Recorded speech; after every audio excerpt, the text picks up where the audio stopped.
starting with a moment of digital silence,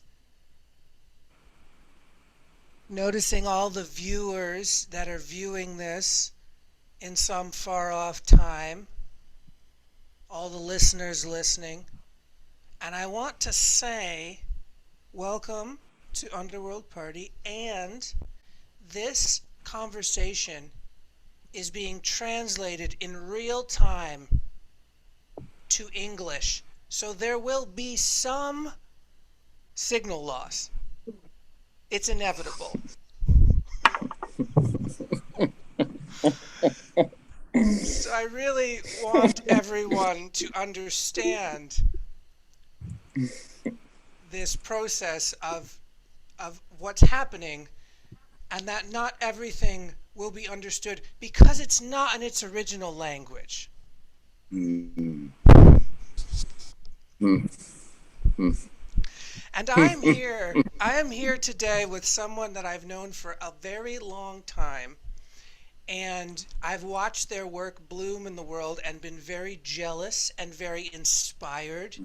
And I really love the kind of accumulation over time and space that they have, fostered and stewarded and collaborated with. And so I'd love to welcome to the party today Dudeck.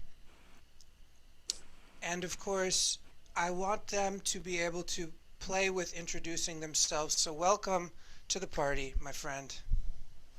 Thank you. Thank you. Thank you for welcoming me to the underworld, actually, and for this descent, digital descent. Digital descent. How many years? I think I met you in 2003, actually. Yeah, it was something like that. Mm-hmm. So in like this linear timeline, that's like, yeah, just a little shy of 20 years. Yes. Doesn't feel like that, but actually, yeah. Hi. Hi. And yeah, what does it feel good for you? Like, how does it feel good for you to sort of enter into the foyer here? What clothes do you want to wear? What declaration or song do you want to sing? Well, one of the things that you talk about, well, more than you talk about, one of the things that you identified and put into and translated into English, also translated into something for me, which is this model of initiation, and not just a model, a process, a program. And I mean, if you know, when I try and think about what I do as an artist and as a witch and as dot dot dot, all of those sort of prefab outfits from the Matrix, that underlies a lot of it, and you talk about it a lot. And I believe that also I was compelled by a colleague of yours, Tada Hozumi, also. And talking about mimetic possession, they were also talking about you and conversations you'd had with them. And this thing about initiation again and again comes back. And, you know, creating an artwork or creating a performance, creating a ritual, creating anything, like even this today, so creating something that you invite someone into, at its core, I think, is initiation ritual. Like you are initiating, if you're the inviter, then you are an initiator, and you create the opportunity for someone with their own free will to step into an alternate dimension, and then you, hopefully, as the initiator, take on the spiritual responsibility for the beginning of that quest. But the quest continues as soon as the initiation is ended. So I thought maybe, like, well, since you gave me the option, I mean, I feel like initiation is the lubricant that I'd like to use to enter, to slide in to this world with you, maybe as a frame. I love it. I love it. And, you know, something that I've heard you talk about in other venues is when you get inspired or the muse, the gift is given, the sort of seed of this crazy idea is given, and you undertake this journey to sort of make it real, put it, take it from the so-called imaginal to the so-called material. And then at a certain point, you're sort of like the one carrying the baby, right? You're at a certain point, you're like, oh, I'm pregnant with this child, and it's up to me to feed them and then birth them and clothe them. At a certain point, though, in that process, the child is born, and you're still taking care of it, and then it becomes a collaborative action in a community. And so I think a lot about initiation being this movement from a kind of solipsistic navel gazing, and let me just say that navel gazing, not in a maligned way, but in a kind of like lower Dantian way, where like you must gaze at the navel because the navel contains the fucking nutrients for your like emergence, right?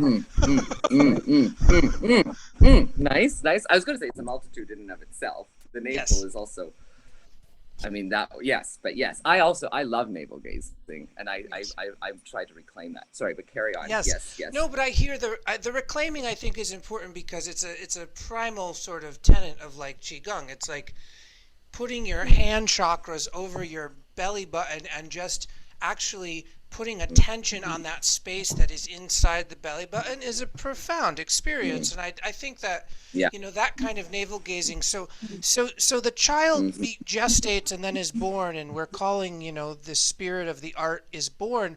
And then something happens where you recognize you have to start to let go of it and let it become changed by other people, right? Yeah. And I think that both initiation and this sort of secondary phase of initiation, which is this sort of, you're not only mine anymore. And I think that both of us in our work for the past 20 years are at the stage of letting go and letting other people start to input into the child, as it were.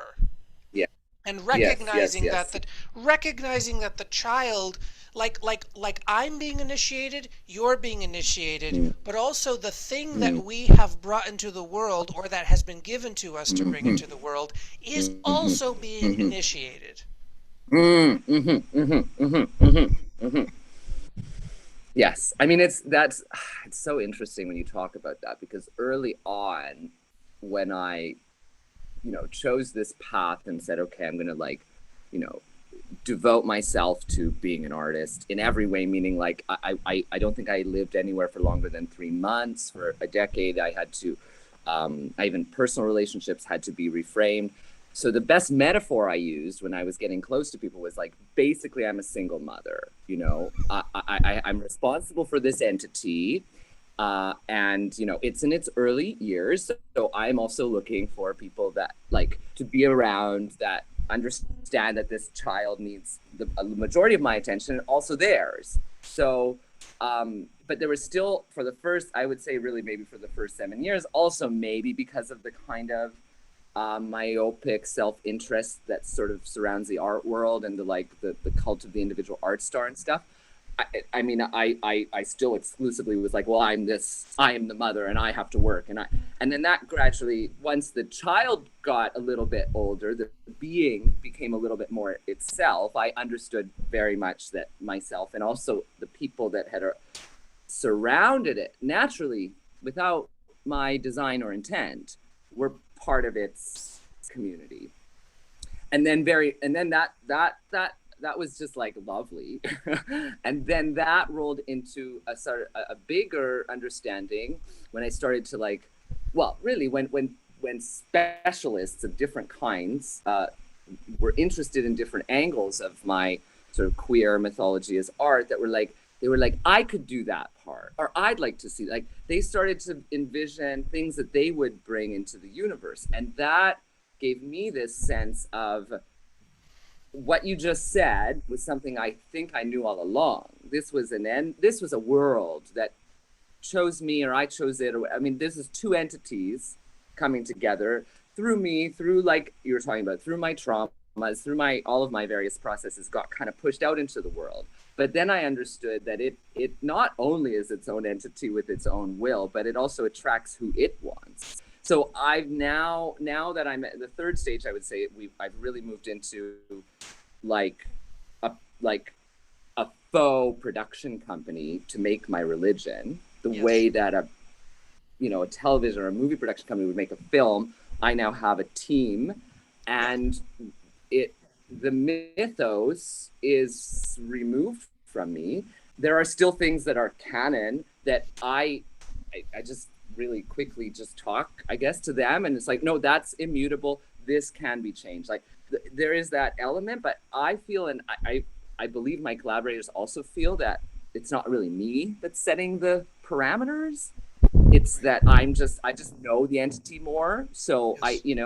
but there is this incredible sense now of I think there's a word. It's I think it came from the Theosophists. It's called an egregore. Yes. It's a spiritual entity that is born when a collective. It's so like the Trump, the MAGA thing has been referred to as an egregore. Yeah. But it's like anytime there's a sort of a community that centers around an idea or a vision or something, that is an entity that's fed by the group, but then the entity becomes not necessarily more powerful, but powerful enough that it can start to direct the group. Well, it's And I it's feel like this yeah, really, yeah. yeah, Well, it's like it's go. funny too because like in that moment, egregore, I really was listening to the egg part of that syllable. You know, the egg. Oh, fascinating. You Yes, know, yes, it's lovely, like lovely. Yeah. if you really listen to these concepts that many people have brought through, you can actually feel the kind of base of it, which is to say that like energy circulating amongst strongly enough in a certain Mm, form that has certain membranes and certain barriers, and mm, it allows in mm, certain nutrients and not others, which is to be said, it allows in certain mm. ideas and not others, certain Yes, behaviors and not yes, others, right? Then you yeah, yeah. recognize that like all all religion, all philosophy, all ideology, all all Mm, concepts, all aesthetics essentially are mm, are sort of these mm, eggs of energy mm-hmm, that people feed and are mm, fed by, and it creates a kind of mm. mutual amplification process, right? It's like a mutual, and Yes, yes, yes. I could just say that that mutual amplification is essentially gravity being born. Because what you're saying is that like the child Mm, that you brought into the world, this entity, now attracts others seemingly out of your own hands, right? It's like it has its own mm-hmm, gravitational mm-hmm. pull in some Yes. weird way, right? It's a Uh, weird, definitely it's a yes, weird yes. gravity, right? Yes, yes, yes, yes. Well, it's funny though, because when, I don't even know, in the last few years, I've been thinking, when people say, okay, if you could reincarnate, you could choose what your next life would be. And I was like, more and more, I'm like, I think I'd like to be a solar system, because I feel that that encompasses the most of like what I feel now, like being condensed in this. But when I'm able to sort of spread out, I reach towards like an epic mythology, or I'm interested in, people who've made elaborate worlds, because that worlding speaks to a kind of overarching system that is so outside of space and time, that involves so many elements, that maybe involves different kinds of space and time within it, and manages an orchestra, a symphony of spirals, and that encompasses the most of how I feel. And I was at a stone circle in Orkney, in the north of Scotland, with a collaborator, and the stone circles are very powerful, and I get like very clear memory images when I'm there. But this one in particular, it was called the Stennis stones, was so potent. And as soon as I entered, I just started weeping, and it was pouring rain, and I was weeping, and it was that deeper weeping. I didn't even know what, but my friend is a writer, and so she really likes to work in words, and she asked me why I was crying, and it just came out of my mouth. It was the pain of this massive expansional the exponential energy being condensed into this tiny pill that was so like that I've been coping with all of my sentient life, this constrainedness. And so everything and then she said, oh, of course you world build, of course you deal in like huge myths and huge histories, because you're just trying to get back to that expansiveness. And that was really the first time I was like, oh, that's actually one of my existential aches, is in my inability to spread. Yes. And I don't know, sometimes when I get stoned, like really stoned, I have this feeling in my hands, and it's like my hands, the energy of my hands want to sort of spiral out into these giant balloons of energy, but they can't. There's some little limitation field and then I'm like, I feel a version of that spread, but then I'm like condensed. Right. And this is like, and so when with other people, like when it potentially becomes a bit of an egregore, and other people are, and that's also the energy of communal creativity, suddenly you're like, oh, it feels like being in a solar system. Totally. It feels like we're all orbiting the same thing. That aspect of like surrendering ego, but also allowing the shape of the entity to attract other beings, also gives me the feeling of what I'm craving being in a human body, of that level of expansion. Yes. So yeah, that tensegral spreading that you speak of, which is like kind of, when people think of spreading, they sometimes think of complete release or relaxation, and I don't think that's true, because what it is, it's a kind of suspension from all sides. It's like, because gravity, if there's a bunch of beings with enough gravity, then anything in the orbit of those beings is essentially being suspended between them all. Fascinating. Right? Fascinating. And I wrote this article that I still think is a fucking great article, called the ODDI method of like trauma remediation, which is, the O stands for orientation, and the D, one of the D's stands for differentiation, but another D stands for distribution. And I actually think that distribution is the action of this spreading that is not dissipating. Because if you spread too far, energy dissipates, and then you don't have anything, and then it's like, well, yes. But if you have this kind of distribution between sort of points on a node, like nodes in a network, right? Or like orbits, you actually like get a spiral, because it's still contained. It's just not. It just has more room to breathe and pulsate, right? Yes. But also, like you were saying, what an interesting sort of development of the metaphor, which isn't maybe even a metaphor, of the ability for gravity to hold those parts from dissipating, which I don't know. I'm not an astronomer, but I think that those parts eventually can combine together, and then we can make a planet, or can make a star, right? Right. There's this thing that you're doing with your hands, which I also teach people very early on in the training, which is just make this gesture and don't do anything else for like 5 minutes. And I'm doing that without knowing it. That's because this thing that you did also, which is like one spiral meeting another spiral, and then those spirals synchronizing in some regard. Like the synchronization of disparate spirals into something that could be considered one spiral, I do think is like a fundamental part of like birth. Like, and I'm not talking just about like mammalian birth. I'm where you are, kind of, where like, how the fuck are stars born? Yes.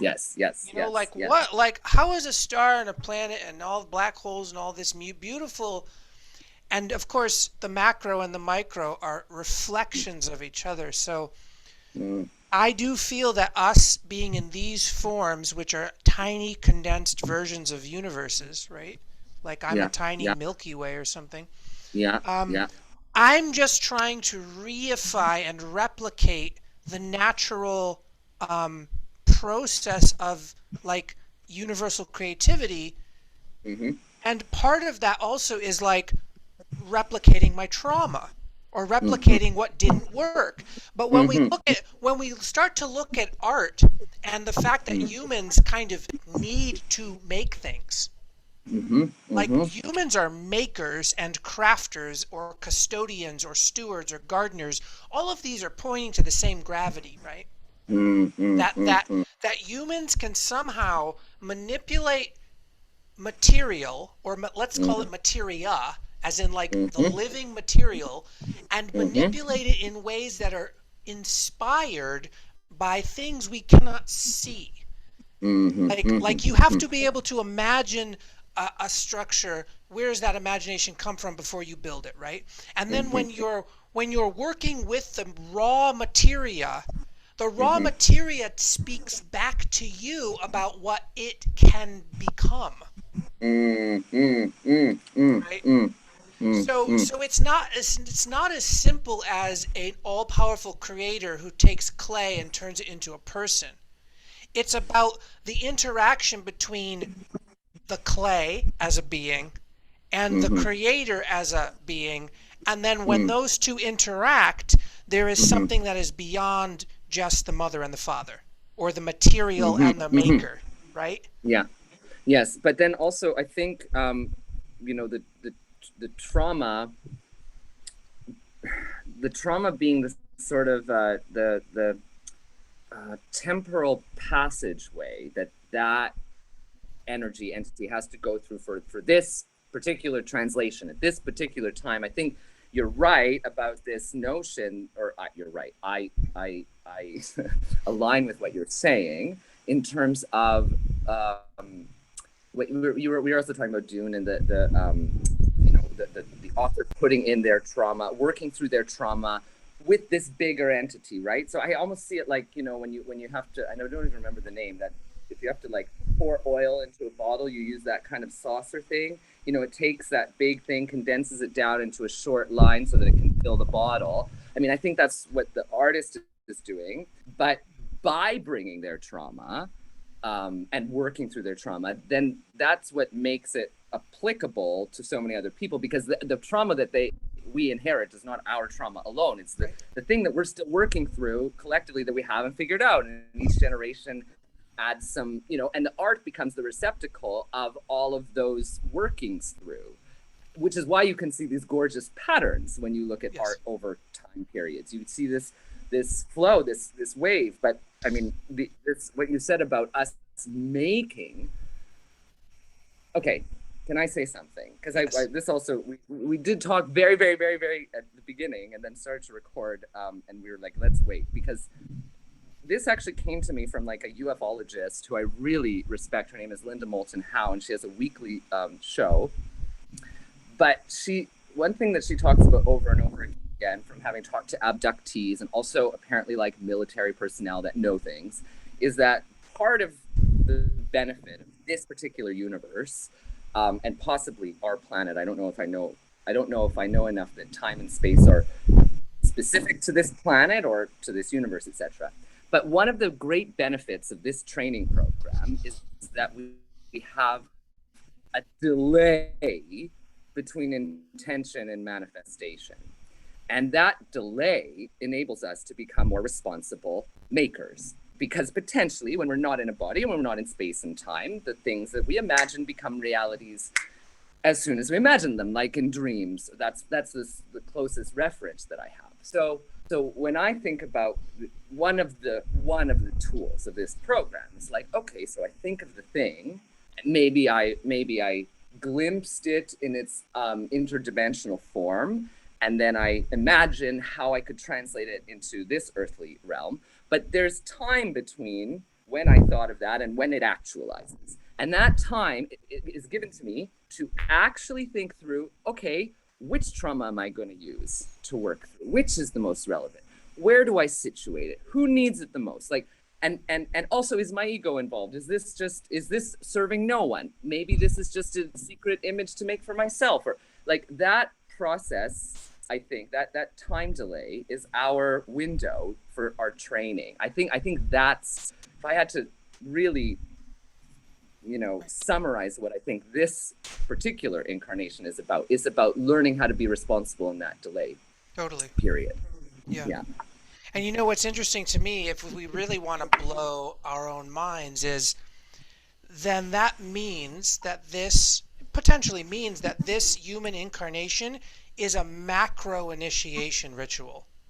Yes, totally, totally. And this is why I resonated so much with your continued, um, I don't want to say preoccupation, insistence upon initiation as a model. Because you're right that any time that translation occurs, it's an initiation. But anytime that translation is shared, it's a mass initiation. And so you're continuously reiterating or re-beginning Yes. this birth.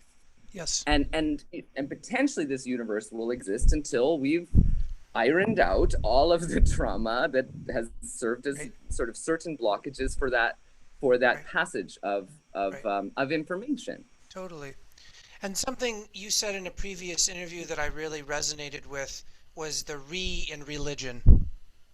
Mm, mm, And I'm wondering because you have been, mm, for those who do not know, you have been, mm. your child entity is a queer interdimensional religion as art as religion.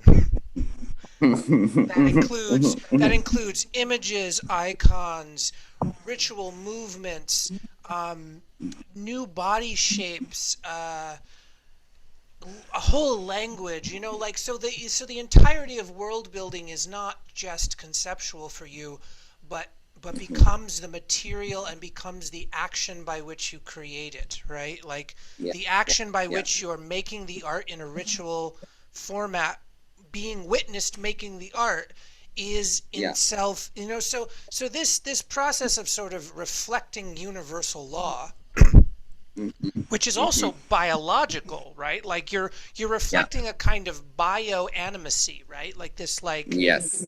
Yeah. bio-spirit animacy, right? Like where biology Uh, and spirits are actually entwined in the animacy, the messy of it all. The yeah. Yes. Yes. Yes. Masia and also Masia. Link Yes, also. totally. Yeah. Yes. Yeah.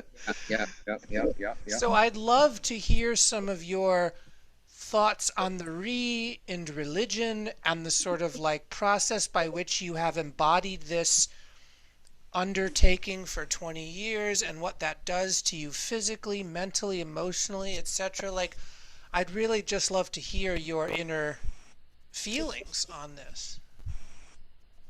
Yeah. Yeah. It broke up a little, but I got, I think, the gist, and that we're also communicating non-verbally, so I think I can follow it. Yeah, and not just religion, but like sort of remixing, reconstruction. I mean, any word that starts with re is somehow sacred to me. But when I first, I think it was, well, okay, I'm also a scholar of religion, so it's important to say that like religion it's a bit of a lie. It was created by the academy. It's a framework that is based in a Judeo-Christian lens. So basically, it presupposes that the ultimate religion is Judeo-Christianity, and sees all these other different manifestations of I don't know, belief system, ritual, la la la, in somehow the same category. But like, so I read this beautiful author named Daniel Dubuisson, who's a religious scholar, and he says, there are people with what's the word, with with the people that genuinely believe that religions exist everywhere. People do generally believe that because of the way that language has codified all of these behaviors in the world. But what they don't realize is that they're looking at practices, a myriad of various different practices through a presupposed lens. So I first of all try and problematize that. Second, religion comes from Latin religio, which was Roman and meant something totally different in the ancient world. It meant the precise application of like methods to appease a precise God. So it almost meant piety or orthodoxy in Rome. But then it goes through all these remixes, and then it comes into the English language. And there's still debate about where, because religione is not the same as religion, There's debate about how that happened. And Joseph Campbell gave my favorite definition, or not definition, my favorite etymological interpretation of where it came from. And he suggests it comes from religare, which in Latin means to bind again. And it's so funny, we were talking about navel gazing. My image for that was always that you have an umbilical that connects you to the grand dance. But this world is a jungle and it's a bloody mess, and that umbilical gets broken. It will, and you rip it out sometime. But it's the act of plugging back in ritually, repetitively, that connects you to that source. So, I've often said, I said to a lot of people that were coping with pandemic, is like, have a practice. It doesn't even matter what it doesn't even have to be spiritual. It doesn't have to go anywhere. Just have a practice and repeat. It's actually enormously simple. It requires you can do it with any belief system, anything. Just that level of repetition creates a practice. And so religion, I have a practice of religioning. My religion, you could say I am religious about my religion that I've invented, but my religion is an attempt to show that religion is world building. That's actually what we are. And okay, I'll go forward. I'm going to use the word, even though it's problematic. But like religions or organizations of spiritual meaning are designed in a sense to make world. They create world. They create a shared mythology. They create. Religions were the original public health administration. Like everything in, like, I think it's Leviticus or Deuteronomy. I forget which one is the one that's like, don't eat the pig, and don't eat any animal that has a cloven hoof.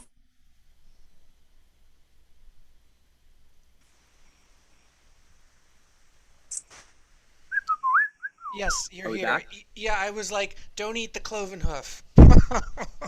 Yeah.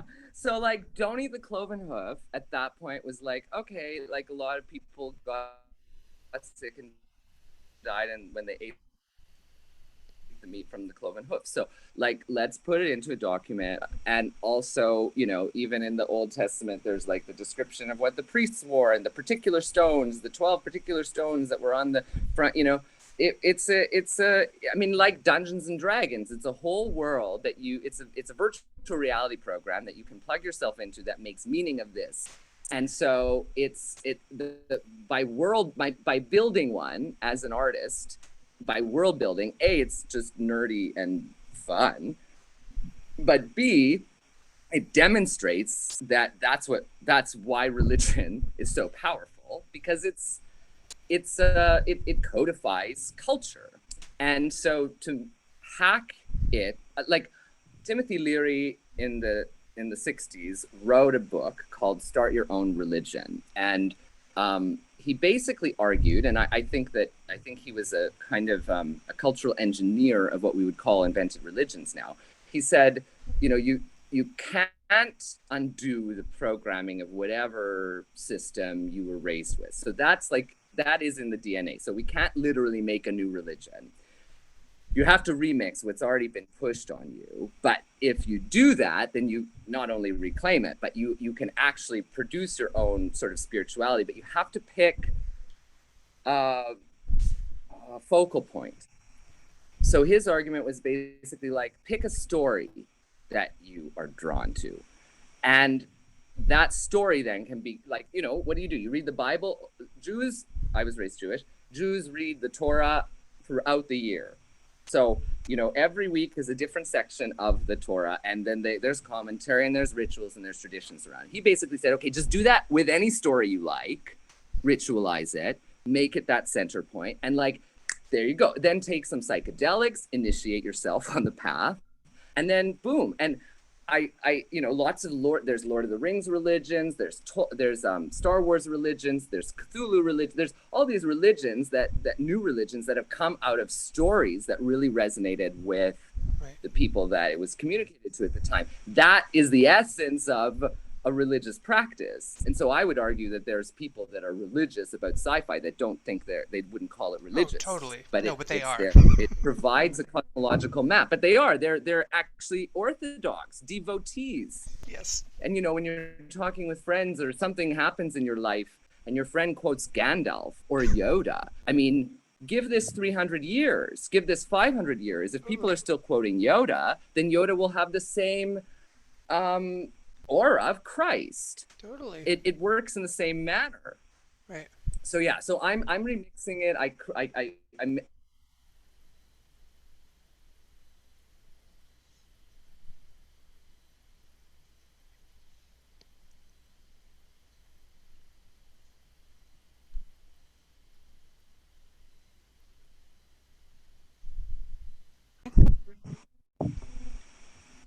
So sometimes glitches happen in the matrix because we are in the matrix, and the matrix has a matrix inside of it, which we are using to communicate. So there are some things, but what I really am looking at currently and what's ping-ponging off of what you're saying is a few things.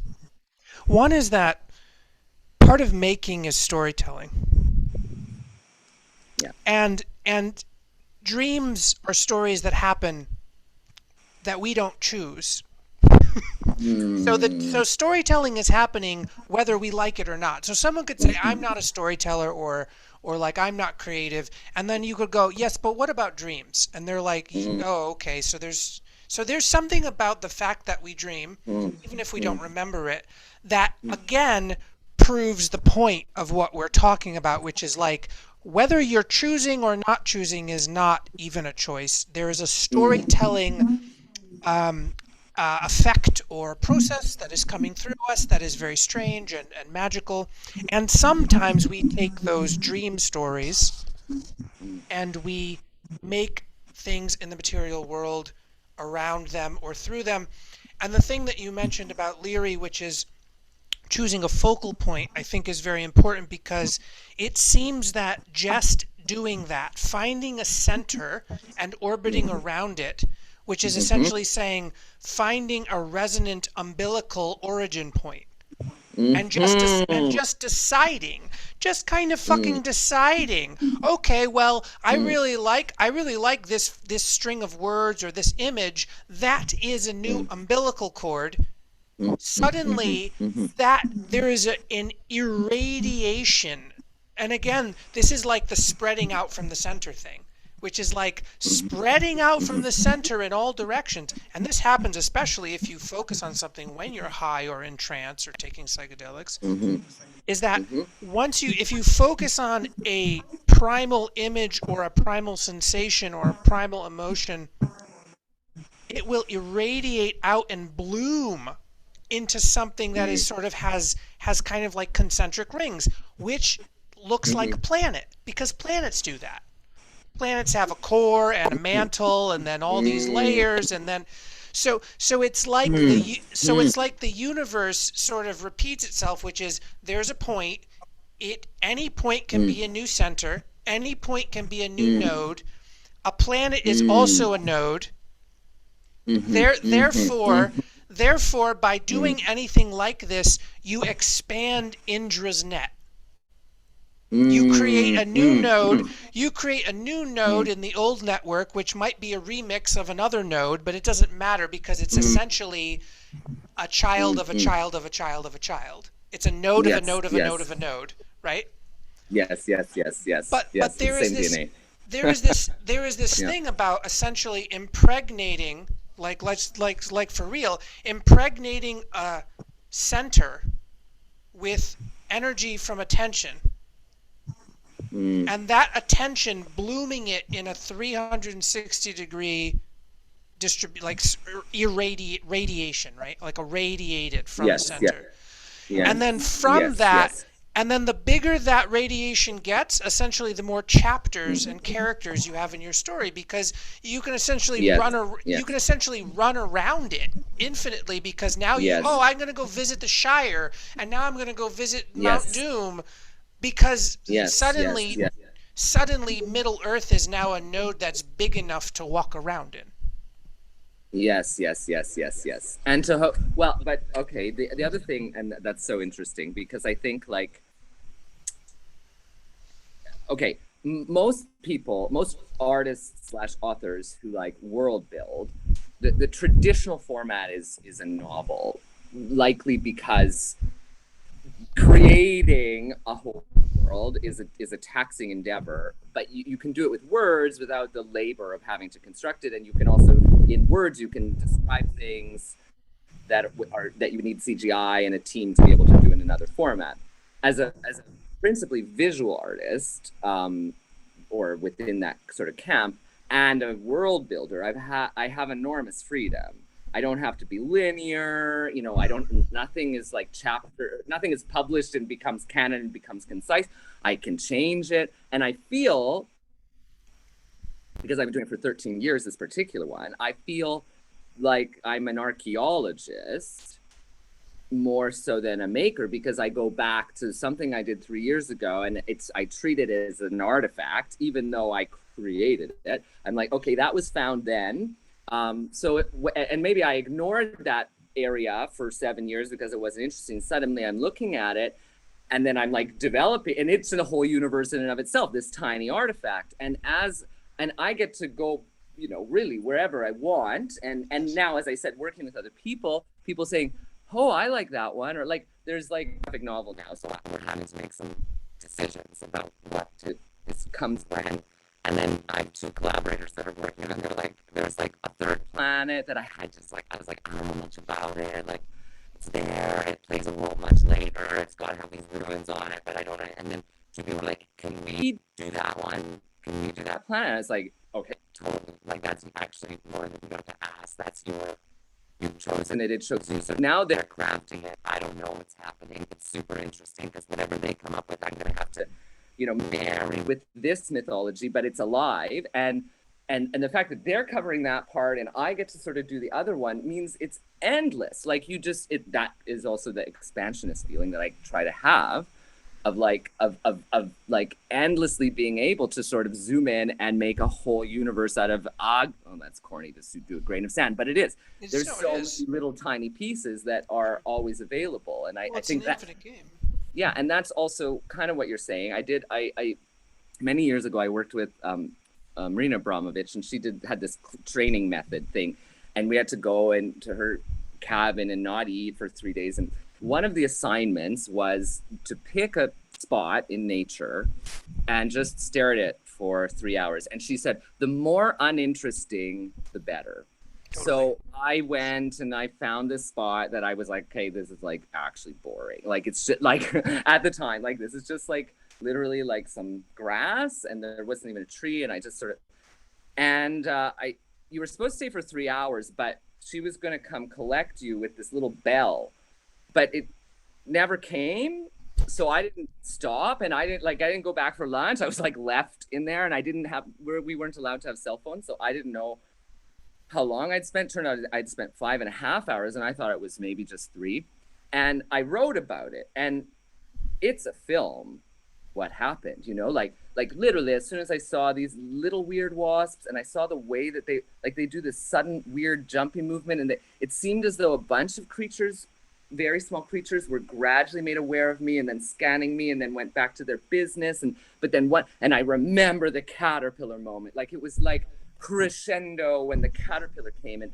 And this was her point, right? Like that thing that you pass that looks like nothing, if you just stare at it for 3 hours, it's a whole myth. It's a myth, and it's giant, and it's up to you to remember that. And it's up to us. Hopefully, I would even say it's up to artists to inspire people to remember that in every moment of their life, that they're making meaning, that, you know, when you're bored. I struggle when people tell me they're bored, because I'm like, we have access to so many things, and your consciousness needs so little to focus on and develop, like, you know, at your disposal is an arsenal of creative material that you actually need nothing to Right. to develop, but you need encouragement, and the world needs example of how to do that. That's So the thing.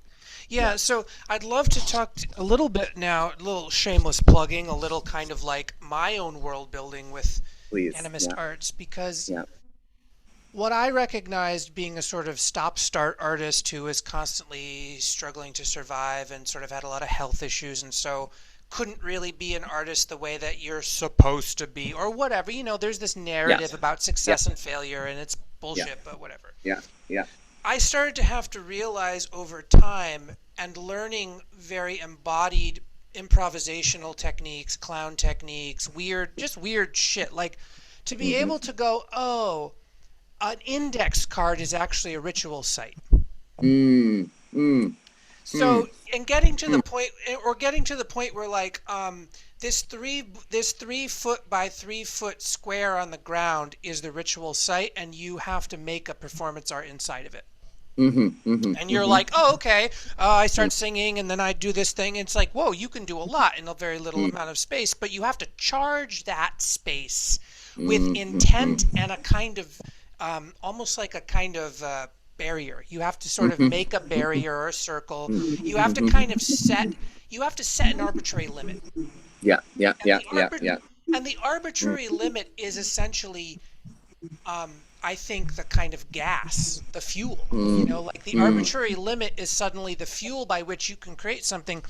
And what I've started to recognize lately through all of my various little experiments that I'm doing for my own benefit, really, mm, like I made a new poetry process called Afropoiesis. You know, like mm, I do these things where I take etymology and I take stream of consciousness and I take exquisite corpse and I take kind of cut ups and I take these kinds of bibliomancy, randomization, and I mm-hmm, sort of it's all like part of a divinatory journey, and I don't know what's going to happen, but I set an intention and I just go into it and see what comes out. mm-hmm, And mm-hmm, through that process of like etymological research, but also experimental praxis, or, you know, research as experimentation, right? mm-hmm, mm-hmm, I come up with a kind of thing that then becomes a new umbilical. So now my new umbilical is Afropoiesis. But mm-hmm. then, but even in the last 3 days, that has spawned a child called Afropoiesthetics. Mm, You know, mm. so Poi, like poi, like yeah, like POEI? yeah, that one. Yeah, Yeah. yeah, yeah. So Okay, like yeah, yeah. so like from Afro, from Aphrodite, and poiesis from poiesis, you know, which is the Yes, root of yes, yeah, poetry, and then yeah. now suddenly aesthetics or aestheticos, Mm, or these words coming together, and now I'm sort of, those beings are talking to each other in the petri dish of my mind, right? mm-hmm, mm-hmm, mm-hmm, And mm-hmm, I'm saying all this not because the content is important. This is also the mm-hmm, thing. I'm starting mm-hmm. to realize as an artist that content is almost a part of the arbitrariness of the limit. Yes, yes, yes. That That I want. actually, Yeah. that actually what seems to be happening for me personally, as like my body is a kind of ritual site, an altar, my body is an Mm-hmm, altar, is mm-hmm, that there's a kind of rhizomacy happening, a rhizomatic storytelling, which is like what you're talking about, a mm-hmm, non-linear infinite game in which mm-hmm, nodes can speak at any time, and mm-hmm, they only connect via a kind of intuitive sense. Like mm-hmm, mm-hmm, it's almost as if, to take your archaeology thing, which really fascinates me because I think that mm-hmm, that's also very apt, is that mm-hmm, somehow you find pieces of a novel 10,000 years from now, and they're just fucking pieces. mm-hmm, There's no page numbers. mm-hmm, You mm-hmm, don't mm-hmm, know. There mm-hmm. might be from different books, Yeah, yeah, yeah, and yeah. there's a treasure chest of them in a pile. Yes, yes, yes, yes, yes. I love it. And you've discovered this, and now, just like a little child, every fucking little tiny piece of paper with markings on it some of which are half markings, some of which are symbols, some of which are like intelligible, blurred by water stains and blood stains and coffee stains. But you, as the sort of archeo explorer, start putting these little scraps in patterns on the floor. Yes, yes, yes, yes, yes, And you totally. start dancing and you start dreaming, and suddenly they infect your dreams at night. Yeah, So for yeah. me, this rhizomatic process for me is both the wellspring of all new content, Mm, but mm, mm, actually, like what I'm saying is the exploration of new content is mm. actually more. Here's where it gets hard to talk about.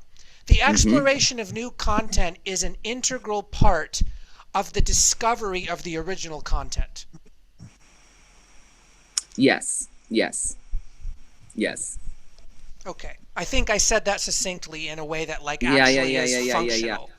Yeah, but it's also it's I mean the images I'm getting also from that connect me right to when you were describing earlier the kind of the breaking apart. What was the word you used? Sorry, I take notes because I very quickly forget a word. Oh, you used a good word to describe when they come back together, but that I can't find it. Yeah. Um, I wanted to say something because you were talking about quote unquote success and art, and and when you talked about your art practice or your recipes for making, um, I think that the art, as in even thinking of maybe the old idea even of like magic as art, etc. Yes. Like the art is not necessarily, in my mind, it's not necessarily those things you make. It's how you are, right? How you Yes. embody it, right? And so like for instance, your presence, and I don't even know what's so fascinating is I even don't know what to call you in that. Like on some hand I would say public intellectual, on another hand I mean what you do also using the social media frame, but also this and making having these conversations publicly, Yes. um not knowing that much about your daily practice, I consider that your art, right? I Yes. see that that's your art. And me, even like I recognize that yes, I make things and I make them with my hands, and they're things that look like what people understand art is. But those things and even those events are not the art for me. The art is what I'm carrying with me, how it moves with me, and all of that is just the matrix, like working within the matrix and plugging it in wherever possible. So I when you describe these procedures that you have, I recognize that they might be towards I'm sure you make artworks that are you know how would I say this well, more like artworks.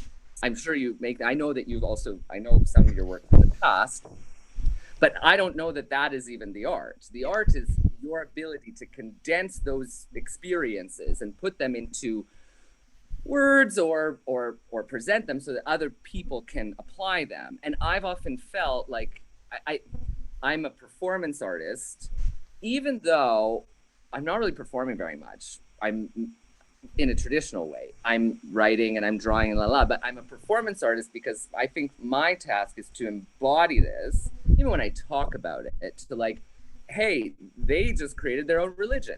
That's a spell. Yes. Because suddenly it activates a bunch of questions, and then those people are like, how is that possible that that's a how do you do that like that? And I think that you do that too. So Yes. I'm just curious in terms of your own framework, if you create a separation between like, okay, like I want to make art, or I want to make a dance performance, or I want, like, if you want to make something that falls into that thing, if that for you qualifies as art, and what you do for the world, which I see as very artistic Yeah. or rooted in what we call art, is, I would say that's even more your art. If I was to Yeah. describe what, who you are, I would speak to how you're shaping Totally. culture.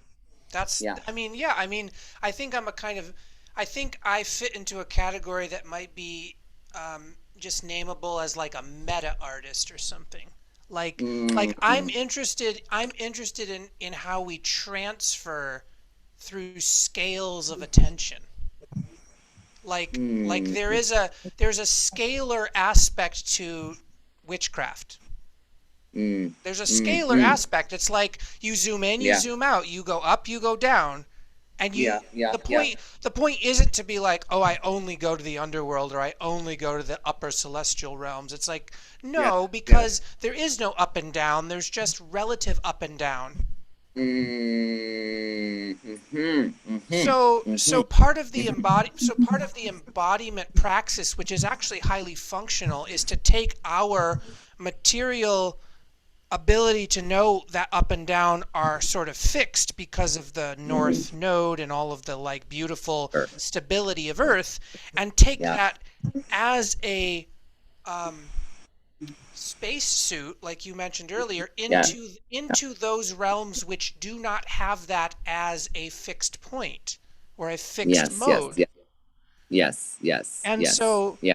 and so I'm trying to shape, but I also realized I was given some gifts, and in one particular journey in South America that I talk about sometimes to people, which is totally fine, is I was given a real big hit. I was given like the journey of journeys where I was like in the dream world and in the real world completely simultaneously for like 9 hours. So I could see and hear everyone around me. I could see in the dark. I could hear thoughts. I could see animals coming out of people's bodies. I could see sounds becoming images, becoming form. Spirits would come through the walls and talk to me. Also, my ancestor would come out of my liver. You know, it was a real thing where like all at the same time, it was like I had 17 brains and they were all functioning. So it was like I could do sort of this like multi-layer processing thing where like one brain could be listening to a song and repeating it while another brain was talking to this old woman, while another brain was like, make sure you don't get dehydrated. You know, like there was a real it was a real like, oh, this will probably be what it's like when we are able to hook into other networks and increase our computing power of our brain. You know, it was like, oh, it's already in here. Like the system already contains the plugs for devices that don't exist yet. Yes. Yes. So I have a comment on that, but finish. Yeah. yeah. So anyway, I was having this multi-sensory virtual, not virtual experience, which was very real and very meaningful. And one of the major dream worlds that I went to that stayed like as a baseline was there was an amethyst bridge. So it was a giant bridge that was made of like these purple and blue stones. And it was a very big bridge. And when I'm saying big, I mean think Champs-Élysées in Paris. Like it was a fucking bridge that was like you could live on that fucking bridge. It was a big ass bridge. But on each side of the bridge was a kind of mist. There was a kind of mist on each side. So you couldn't see what was on the other side, but you could see the bridge. And at any given moment, I'm saying that thousands of creatures were crossing that bridge in every direction. Like to a point where like it looked like there was only two ends, like like an entrance and an exit or whatever you want to call it, like two ends of the bridge. But when you were in the middle of the bridge, you were like, no, there's like it's the entrances and exits are all around in a circle. Right? So there was this sort of metaphysical bridge, and so the first thing is that the bridge gave me its name, and it's like, this is the Twilight Bridge, and I was like, okay, this is the Twilight Bridge. Okay, fine. I'm like, this is a place that exists. I'm here. I feel really at home here. There's just millions of beings coming and going, and I had this rush of energy in my heart. I can feel it now as I'm talking. It's like, whoa, the nexus points. It's like a nexus point, right? Now, the second thing is that one of the brains that I was hooked into asks the kind of stupid but profound question, so what's my job here? Like, if I'm here, what am I supposed to do? And through an embodied process of sort of being in this vision, they basically just like put a little clown hat on me and a little like busker apparatus. Like, so there's like a hat with some money in it. And there's like a little game that I'm playing where I'm like sort of giving out maps to people, but the maps are just my drawings on pieces of paper. Right? It's like, but you're telling them their maps, and or people are they're actually and people are actually like looking at the map and getting a download and and then getting the going, information. Yes, yes, yes, yes, yes, so yes, I'm basically yes. looking at these maps and going, these maps have no meaning for me. Hmm. And yet, Inherently. and inherently, like, I'm like, I don't know what this means. I'm like, this is just Yeah. complete Yeah. random scribbly nonsense with words on it. Yes. And Yes. Yes. then Yes. some being would come out of the mist onto the bridge in a sea of beings, right? Because there's like thousands of beings. They look like all sorts of things, like ogre people, 14-headed things. Like, I'm like, well, this is Mm-hmm. crazy. But every Mm-hmm. so Mm-hmm. often, a being will come up to me who, I mean, I'm essentially doing a shtick. I'm essentially doing like a Mm. mime routine on this bridge, right? Yeah. Like, I'm essentially inventing my own job, which is like, I give Yes. Yeah. directions. Yeah. Yeah. Yeah. But Yeah. but but in but Yeah. inside, I'm like, this is just the place where all directions meet. I don't fucking know what directions mean, Mm, right? Like, I'm actually like in this place where I'm like, this is a joke. Like, directions are a mm, joke. I'm a clown mm, talking about directions. It's a total joke. mm. Can you feel how funny and beautiful that is? Yes. Yes. Yes. Yes. And beings would come in various states of pain or regret or grief or confusion, and they would basically like interact with me, and I would invent the interaction. Mm, Like, mm, so like a being would come up to me, and then suddenly I would be a little bug, and I would like mm, interact with them as a little bug, and or then mm, I would become their grandmother mm, mm, and maybe mm, give them a cookie, and they would take the mm. cookie, and it would become a map, and then they would read the map and go, I know exactly where to go, and they would go walk off. Yes. Yes. Right. Yes. So I had this part. This was part of a very long experience for me that I would routinely come back to, and I have sat with that for almost 4 years now, because I go, that's actually the real art. The real art is this place Mm-hmm. over there that my spirit is doing this thing. And part of Mm-hmm. that is how I translate it into this world, but I'm not pretending that this is the real art. Yes. Because Yes. Yes. Yes. this is Yes. just one Yes. manifestation of that Yeah. story. Yeah. And Yes. Yes. someday Yes. I Yes. might go back there and lose and Yeah. actually take off the Darius mask. Yes. Yes. Yes. Yes. Yes. You know, like Well, just and be in like, fact, boop. yes. Yeah. Yeah. Yeah. Yeah. So Okay. when people ask about art, I can talk about it from a lot of angles, but the art that's most important to me is being true to that story. That. Yeah. And actually, I thank you for sharing that. That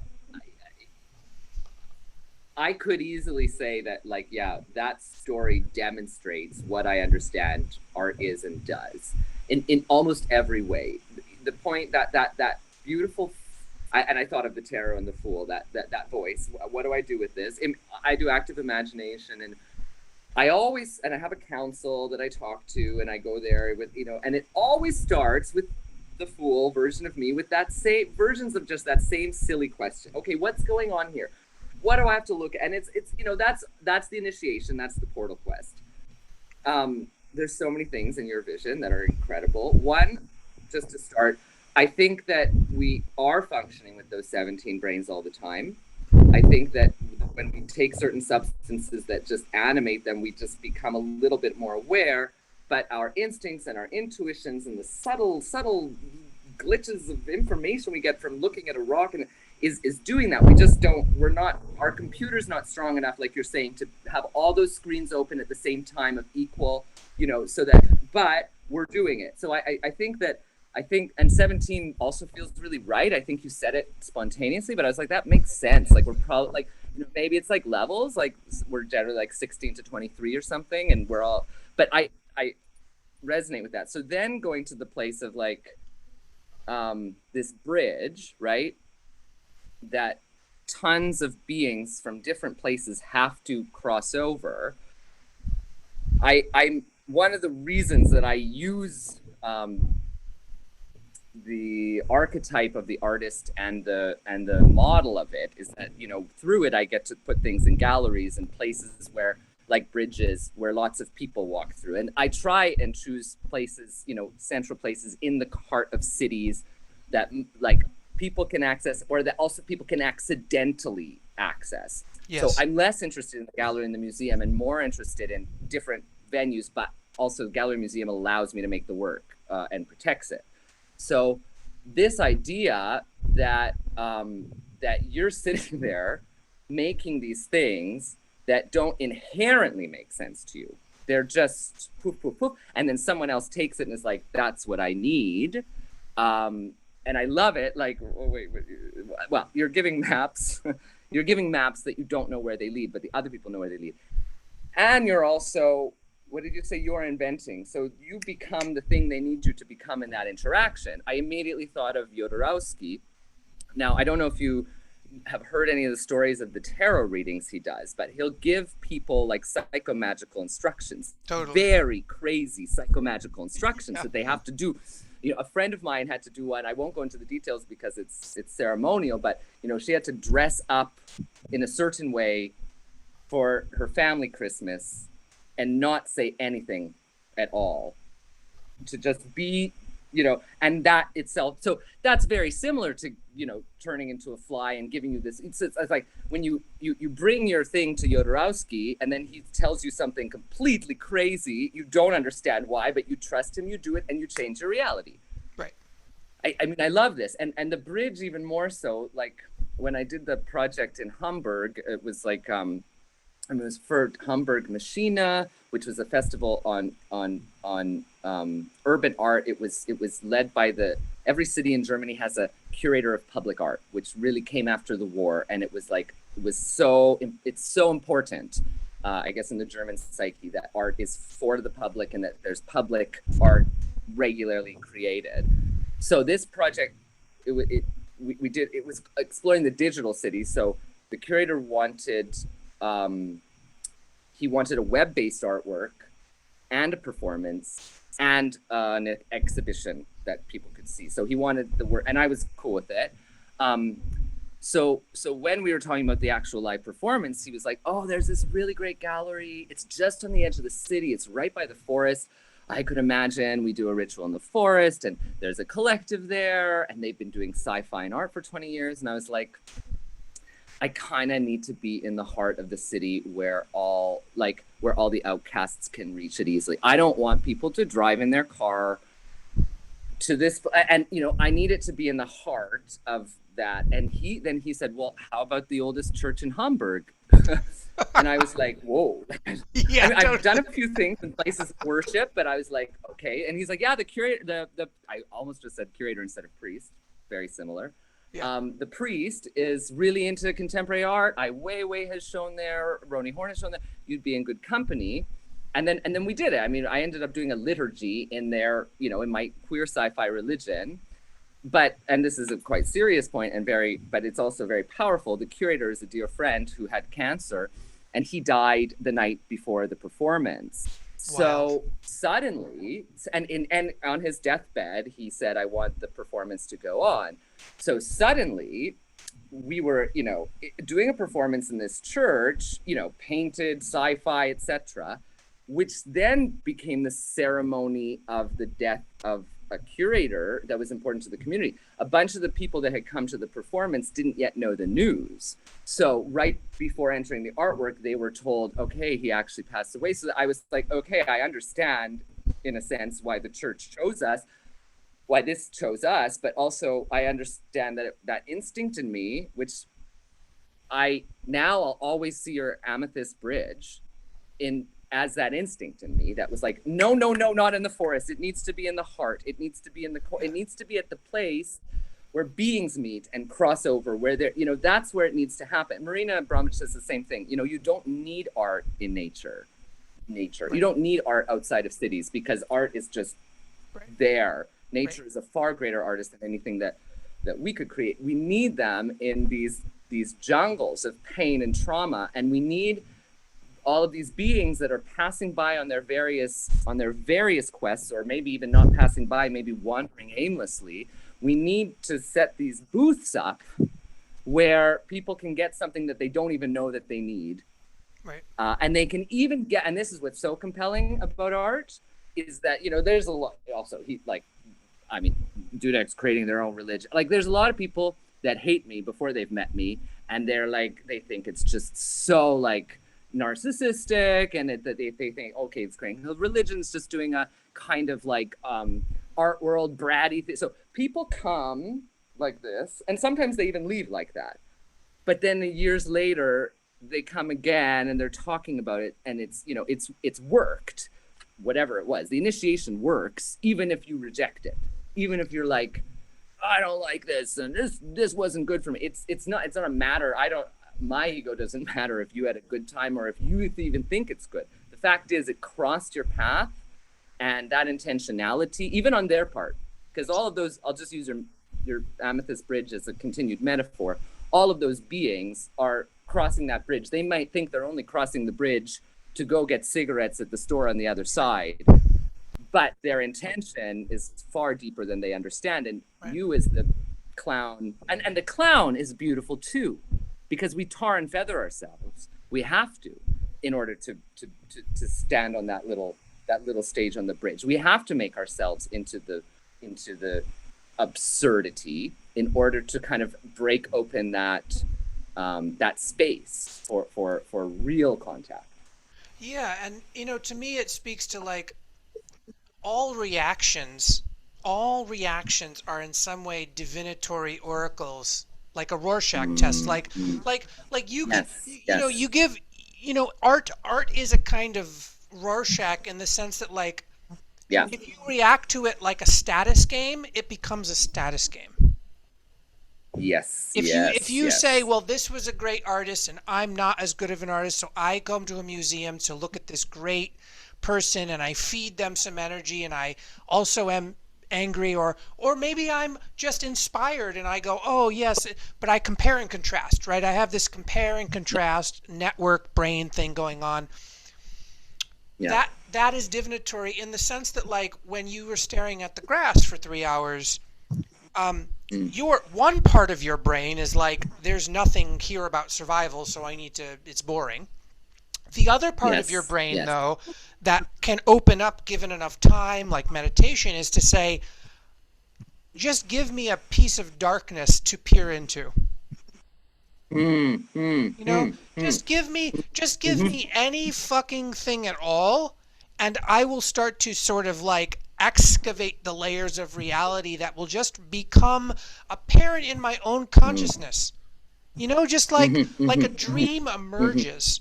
You know, a dream emerges from the interaction with whatever you're interacting with, right? And for me, my art, or at least the hope that my art is, which includes a theory about it, because I'm actually just using art to describe it. Like, I'm describing it, I'm performing right now. I'm just like, hey. But the point being is that, like, there is no not, in the sense that, like, you are never actually broken, in the sense that you can't experience this generativity that sort of underlies all content, right? And actually it rides on the waves of the content. So if you, like, for me, I saw an amethyst bridge and it was called the Twilight Bridge because I asked the question and it gave me the answer. Now, some people could say, well, that's just your subconscious, or maybe that's the ancestors. And I'm like, but there's something even deeper than those places, because I'm essentially talking to the universe that has decided to take this image, and it's taking that image because of me and my ancestors and all of my experiences. It's taking that image. It was nothing. It's like, is it a particle or a wave? Well, it's neither. It's neither and both until you look at it. And then it becomes a particle or a wave based on your position.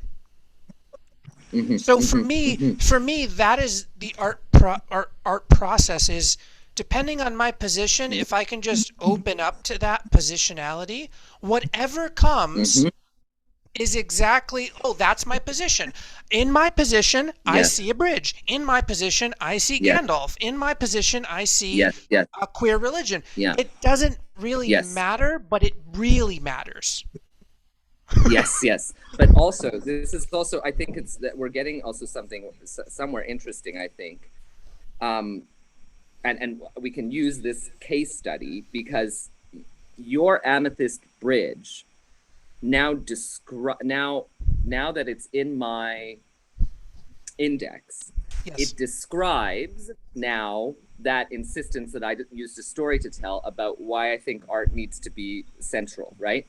Before you told me the amethyst bridge, that was an idea in my head that was a bunch of words with a bunch of images of various important central locations that I've stood in, and that sort of cemented into an idea. But because yours is very visually rich and has a story, now immediately that was the most powerful symbol. So now it's in my Rolodex. So now I know the next time I'm having the conversation like with that curator, I'll go to the amethyst bridge, which will bring me immediately to the zone of that thought.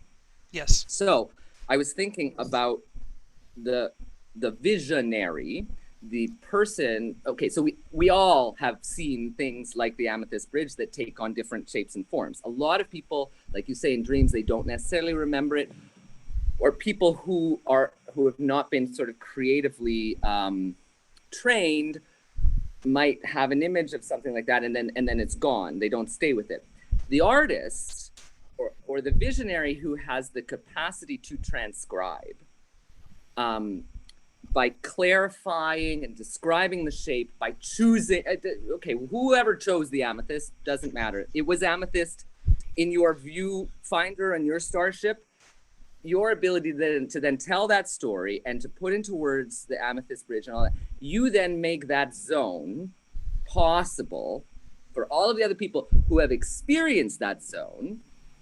Maybe their version was not an amethyst bridge, maybe it was a glow globe, like who knows what the fuck it was for everybody else, but they get it, they can resonate on it, and then they're like, oh, like right now, you just offered the most poetic, compelling symbol of this thought experience dimension that I've always known. So now I've got it. Now I can just take yours, and it, or not even yours, the one that you described, and for my computer system, it's a button that I can press.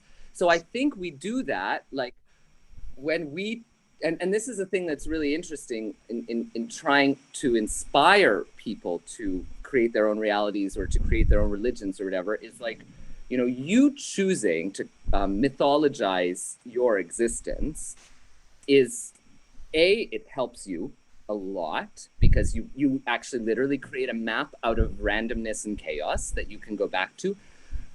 But just the act of doing it helps others because you might tell a story 8 years later to a group of people at a dinner table that desperately needed that symbol. So you're a receptacle of every description you've ever made, and it would be arrogant for us to think we understand where these signals are meant to go. Yeah. We're just, you know, and that ability to then because I mean, I'd obviously ask your permission, but like it very well will come up in another conversation, this question of where to put art in cities. With your permission, I would talk about the Amethyst Bridge, because then it's just, even amethyst is gorgeous. It's like, that's another thing. Seduction is a huge part of initiation, because if you, and lubrication, like if you bring someone in on a gorgeous image to a terrifying place, Yeah, totally. they feel they can go there. Totally. You've just lubricated the slide to the underworld. Right. So yeah, I think, and then lastly, I just wanted to say the thing about naming. You asked what it was, and they said it was the Celestial Bridge, right? But like, naming is basic magic. It's not as though that zone's name is the Celestial Bridge. It's that you crystallized space and time into a moment that led to a name, and then that name is also a key that you compress. And it's totally. so the magical act and art of naming things is like, that's the basis of alchemy and transformation, because suddenly, you know, the cat turns into Sylvia. Yeah, And totally. Yeah. you chose Sylvia, and maybe Sylvia is your aunt's name, but still you chose it, and now it's Sylvia. It's completely transformed, and the entity previously described as the cat is now fundamentally different because you've now called them Sylvia. Like, Totally. you know, that is also a huge part of art and initiation, I think. I think it's also a huge part of trauma healing, because what I've found with people, and this is a pretty advanced technique, so like obviously don't fucking operate heavy machinery, whoever's listening, but for many people they'll have this like very ugly or non-aesthetic, a very, it is an aesthetic, but it's a kind of not a pretty aesthetic. It's like, you know, they'll talk about their trauma and it's like, oh, it's grief or it's loss, or you know, something where it's like it doesn't evoke a doorway to anywhere else. But if you ask people, Yeah. okay, so first you take one step and you say, let's just use grief. So you have grief, you're feeling grief. Yeah. So let's just say that the spirit of grief is here, right? So you have this first step in naming where it goes from grief as an amorphous object to grief as a subject, spirit of grief. Yes. Yeah. That's the first step. Yes. But then what I invite people to do, if they can get to it, because it's I can't force them to do any of this stuff, but the point is I can go, when you engage with the spirit of grief, ask it its true name. And in order to do that, you have to really let go of your fucking definition of what it is and what it, like, is it good or bad? You have to let go, because if the spirit of grief tells you something like, I am the luminous cathedral by which your ancestors made bread, and that's its whole name. Its whole name is like, I am the luminous cathedral by which your ancestors made bread. Then you have to fundamentally change your relationality. You have to. Yeah. In fact, can I jump back to your story? Yeah. That's the map, right? You just that drawing of squiggly lines. That's what that is. And then as soon as you have that, then now you can do exegesis. Yes. And I'm you know, clinical. I'm hesitant around, you know, certain what is it even called when you officially get some sort of condition? Oh, diagnosis and pathology. Yeah, your diagnosis in whatever capacity, right? Like that is a spell too. Oh, it's a total spell. It's a total spell. Yeah. It's a total spell. And it can be helpful to research and to navigate and to learn, like in the same way that it's helpful to learn about the terrain of Iceland. If you're going to go hiking, you need to know whether to, you know, what that, but the next step, which a lot of people don't get to, is what you're describing, the excavating up it and what's buried inside of it. Yes. What I find is that, and I would even say this was true with myself, and maybe it really got better when I started to do Jungian analysis, but I was only able to do that at a certain point when I could afford it. So, you know, I had wanted to do Jungian in my early 20s, and I didn't get to it until I was like 29. But that notion of like sort of when you go in and ask the grief what it is, and it tells you that, and you write it down and you treat it as though it's what an elder told you, as opposed to, oh, well, my brain just farted that out, which really, you know, even I catch myself sometimes being like, oh, that's not poetic and profound. Or like sometimes I'm even disappointed in my dreams because they're not as mythical and psychedelic as I would like them. Like, why is it at an airport? Couldn't it be on an amethyst bridge? Like, why is it in this boring place? So then I don't, and usually those are, when I would go to the Jungian, I could only afford every 2 weeks. The Jungian, they like you to go twice a week, but I could only afford every 2 weeks, which meant I had to curate which dreams to bring up because there were many. And very often the ones that I would think are the most meaningful, she was like, no, I'm not so interested in that. Give me another one. And then when we would get to the sort of boring dream that I didn't think had so much in it, that was the ocean. And now because of that practice, I give more weight to those things that just come out. Like, again, it's quite poetic what you said about your spontaneous description of grief. Yeah. Can you say it again? The It's luminous in your head? cathedral by which your ancestors made bread. Yes. Okay. The luminous. Yeah. That in itself, I would argue probably because it just spontaneously came out is even more valuable. But like when those things come out and you write them down and they can be very foreign to you, even if you identify certain aspects of it. Then you start the excavation, which can take years of Totally. like going into each word and each frame, and then and this aspect of reclaiming of this being your own religion. I keep using exegesis. Exegesis is the practice of picking a very small chunk of scriptural texts and spending like 40 hours and looking at the original word in Hebrew and what that meant and the numerology and what this meant, and it's close reading and it never ends. If we do that with the stuff that comes out of our own volcanoes, I mean, and it's coming out all the time. Like right now, it came out because we're having this conversation, but it can come out with a spontaneous comment you make when your sports team loses or something. Right. That's right.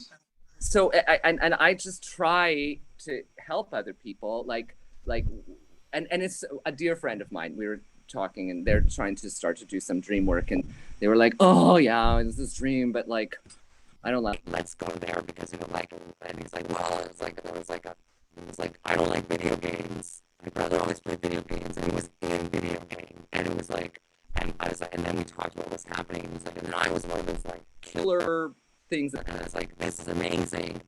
The fact that you hate it is even more incredible, because then we can go like, but had we not had that conversation, he was wanting to tell me again the cooler dream. But then we got to the one that he was like, I don't think this is anything, and it's coming in a packaging I regret. So therefore, it stays in the liminal. It's there. It's programming your life, but it's not developed because some aspect of ego or the fool is present and like, well, that's not the stuff of prophecy, Right? You know, and over and over, you know. Also, a lot of my dreams are in airports, and that's also was interesting with the Amethyst Bridge, because so much of my mission is involved with places where people cross over. So, you know, airports are really interesting. I just hate them because have to be in them a lot, and they're oppressive, but then they're also interesting because they're somewhat stateless, and they're fucked up because they're only for the rich. And so you know, but it's a crucial metaphor in my understanding of my purpose. And so if in a conscious life I'll make it a spaceport, or I'll make it a station on the moon, you know, I'll make it cooler. But even a friend of mine, I mean, I'm very, very, I go to the stone circles as often as I can because I'm in Scotland a lot. And a friend of mine who's a witch, they just said they think that those rings are some kind of airport. Like he just says, whenever I'm there, he very much described what you described on the bridge. Just tons and tons of, but like coming and going, coming for a bit and then leaving, coming for, you know, like maybe it's whatever that airport that's the in-between airport that you need to go to get to the other space. Like, you know, and I was like, that makes sense why it's so overwhelming for me when I'm there, because I do have automatic reactions in me to when I'm in populated areas, but I can't see them unless maybe I take the psychedelics or if I sit for a long time. Yes, you get to that point where it's like, you know, it's like when you fast or you do anything that's like a long durational thing. It's like you start to even be able to like feel like the microbes in your gut, you know? Yes. And then you're like, start. I remember the first time I felt that, like in my 20s when I was like tripping, and I freaked out because the fidelity on something that was dissociated for so long. You start to be able to like hear sounds in a register. You're like, you know, you freak out for a bit because there's an adaptation process that has to happen. And I do think that like a lot of my work both involves people who have always been magical and people who think they've never been magical. And to actually go Mm-hmm. look, everyone's magical, everyone has these capacities, but we have to train them because they're actually kind of risky because like it's like being given a magic sword when you're a baby. You don't know how to Yeah, freaking deal with it. You don't know how to totally. deal with your magic amulet. Like that's just Yes. weird, you know? Yes, yes, yes, So yes. part of it is like, so part of it for me, which I find to be fascinating, is like most people think art and magic are very complex and very like luxurious, as in the sense of like a lot of Mhm. moving parts or a lot of Yeah. intensity or a lot of like beauty. And actually, what I get to people to see is that like with you and wherever you're at, and a piece of paper, an index card, and a pen, Yeah. you can essentially find a wild vista of like fecundity. Yeah. And the job actually is to make it more and more subtle or more and more sublime because our propensity in this particular culture is to go over the top cinematic with everything. Yeah. Yeah. Yeah. And Yeah. actually, what I think is good medicine is actually, like I made that funny, luminous cathedral because I think it's one way that the spirit talks to us. They talk to us in very flowery ways, Yes. right? That's one way. Yes. But Yeah. another way that the spirit talks to us is in almost like Mm. obscurities that don't feel magical enough. Yes. Yeah. And we have to get to the point where Mm. we recognize that very, very simple art contains within it this sort Mm. of generativity that we're talking about. Therefore, Yeah. you don't have to exhaust yourself to kind of Yeah. chase an exaltation. Mm. Like Mm. there is something Mm. for me about, and this has to do with like communal art and community theater and kind of like activist clowning, things that actually very much don't. You actually have to lower the barrier to entry and you have to lower the cost, basically. You have Mm-hmm. to lower the cost. Mm-hmm. You have to lower Yeah. the stakes, you have to lower the cost, you have to lower the barriers to access. You have to put it in the city, you have to put it in the place that's kind of like not that great. You have to Yeah. like you can't curate it exactly the way you want. Yeah. I do think that there is a kind of art making or world making that is about sort of like the dandelion in the crack in the sidewalk, Mm-hmm. which is Mm-hmm. kind of like, isn't it amazing that like there's this whole parking lot and you think it's just a parking lot, but if you actually walked on that parking lot Mm-hmm. very slowly, you would find like all these tiny ecosystems Mm-hmm. in the Mm-hmm. parking lot, the Mm-hmm. pothole, the puddle, the Mm-hmm. crack, Mm-hmm. the way that the light shines on this particular concrete pillar at 2 Yes. p.m. or whatever, Yes. Yes. Yes. Yes. Yes. Yes. Yes. So Yes. that's also the kind of where you can see the miraculous in the mundane, and you Yeah. actually stop chasing something because it's Yes. actually Yes. right. You actually just start to tune your attention differently. Yeah. Yeah. Yeah. It's not like Yeah. art is out there for special people that have magical abilities and are queer or indigenous. Mm-hmm. Mm-hmm. It's that Mm-hmm. queerness and indigeneity and animacy are inherent. Yes. So we Yes. have Yes. to actually find where they are in us rather than Mm-hmm. run out there for permission or Mm. something, It's like whatever. Yes. Yes. Yes. Yes. Yes. Yes. Yeah. But also, okay, the other thing trigger, well, something shot sprouted when you talked about the dandelion. Um, it's there's also this confusion I have around the idea of promotion, meaning if you were going to put an event in the world or you're going to do something like this, and particularly I am in a gallery circuit, so that but in a way I'm actually one of the reasons I'm in a gallery circuit is that they often take care of that, so I don't have to. But increasingly now, because of social media and everything, like there's the expectation for me to be using all of my platforms to bring as many humans to that thing as possible, which uh, I am inherently against, and I didn't realize I was against it. I just thought I didn't like it because there's parts of what I do that I have to do that I don't like. But I realized, no, it's actually like, I'm not into that idea, because the people that are meant to experience it will experience it. And it's not meant to, like the cinematic, what you described as that cinematic, you used, I keep making notes and then I lose them, which is hilarious. So why am I even doing it? That cinematic compulsion, let's say, Yes.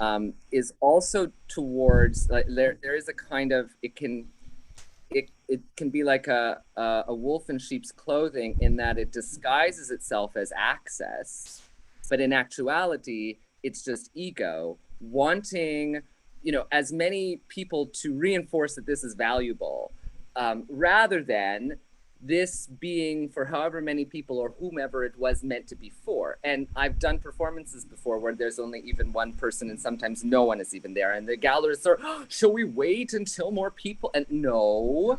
No. Oh, and it's the event is its own. And that, like, and what's interesting about this moment, I guess COVID is an extreme version of it, but in this moment now, because there's options for live events to also be experienced digitally. But what's interesting about that is that you don't feel the energy of those people there, so you don't know that they're even there. If you're on Zoom, you only see a limited, so you can't actually knowingly engage with the egregore that's gathered around you. Yes. In that sense. But what's interesting, the dandelions coming out of the concrete is a performance for itself. But every person that sees that single dandelion, as opposed to the fields of dandelions that they ignore, everyone that sees that for a millisecond. They see it. So whether or not they stopped and looked at it and had a profound ceremony, it crossed their path. What's interesting is that I think the emphasis on promotion and people coming should be even less now, that we have the guarantee that an artifact of whatever you do is going it's going to cross other people's digital paths. So why does it even matter? And again, I'll do the promotional stuff when I'm asked to do it, just typically because it's part of my job. But my friend introduced me to this idea called narrowcasting, like the opposite of broadcasting. And I was like your amethyst bridge, I was like, yes, that's what it's like there's a theory behind this inclination I've had all this time that actually, the art world can also be elitist, and I'm also really careful that I don't want to exclude. I want to include, but I don't want to be peddling this transformative dandelion. Please come see this singular dandelion. I mean, it's the antithesis to beg for people to come look at that dandelion. Yeah. Yeah, I do, and I want to say that, like, your lament reaching my processing unit yes, also has the death clown of, like, can you imagine people dressed up in really expensive clothes, like suits or Victorian frills, and literally the performance is begging people to look at a dandelion coming out of the cracks? Because on some level, what you're talking about, this kind of promotion, marketability, celebritization, value, status jockeying, all of those things to me are ripe for, like, very sincere satire. Can we actually find the sacred if we go so deep into the insane? You know what I mean? Like, we go so deep into the insane. Just so deep. Yeah. Like, please take my flyer. Please take another flyer. Yes. Please, no, I want you to Yes. have 10 flyers. Please take 42 flyers. Yes. Yes. And please make your friends come.